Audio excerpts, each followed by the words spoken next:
सावित्री। यह सुनते ही माँ का रोना अचानक बंद हो गया। तभी वहां एक तेज रोशनी हुई और थुंग थुंग की आत्मा प्रकट हुई।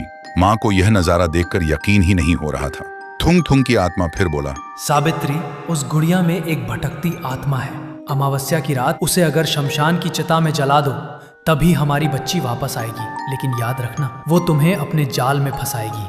यह सुनते ही माँ ने रोते हुए थुंग थुंग को छूने के लिए हाथ आगे बढ़ाया, लेकिन अगले ही पल थुंग थुंग की आत्मा गायब हो गई। इसलिए माँ को लगा शायद यह सब उनके दुख और मन का वहम था। फिर वह घर की तरफ लौटने लगी, लेकिन जैसे ही उसने घर की चौखट पर पैर रखा, माँ अचानक रुक गई। उसने देखा वह गुड़िया वहां पड़ी थी और तभी वह गुड़िया धीरे से बोली, माँ, अब कहाँ चली गई थी मुझे अकेली छोड़कर? मेरे साथ छुपन छुपाई खेलो ना। ये बोलते ही वह गुड़िया अचानक वहां से गायब हो गई। तभी अचानक माँ को मीरा की आवाज सुनाई दी।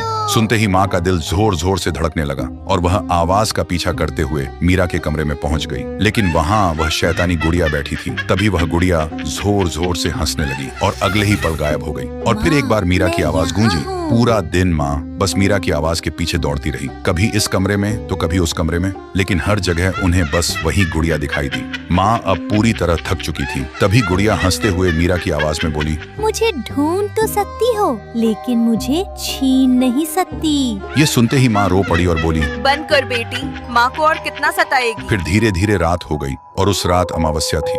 रात को देखते ही माँ को याद आया श्मशान वाली बात। अब माँ समझ गई थी इस शैतानी गुड़िया को ताकत से नहीं बल्कि प्यार से हराया जा सकता है। फिर माँ एक लोरी गाने लगी जो मीरा को बहुत पसंद थी।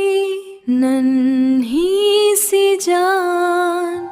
लोरी की आवाज से पूरा कमरा खामोशी से भर गया और तभी वह गुड़िया अपने असली रूप में वापस आ गई और माँ की गोद में आकर चुपचाप सो गई। लेकिन माँ ने मौका देखते ही गुड़िया को मीरा के स्कूल बैग में रखकर तेजी से श्मशान की तरफ निकल पड़ी। श्मशान में चारों तरफ अंधेरा और खौफनाक सन्नाटा था। उसी अंधेरे में माँ जलती चिता के सामने गुड़िया को लेकर खड़ी थी, लेकिन जैसे ही माँ ने गुड़िया को आग में डालने के लिए हाथ आगे बढ़ाया, अचानक उस गुड़िया का चेहरा मीरा जैसा हो गया। फिर बोली, माँ, मुझे मत जलाओ, मैं तुम्हारी बेटी हूँ।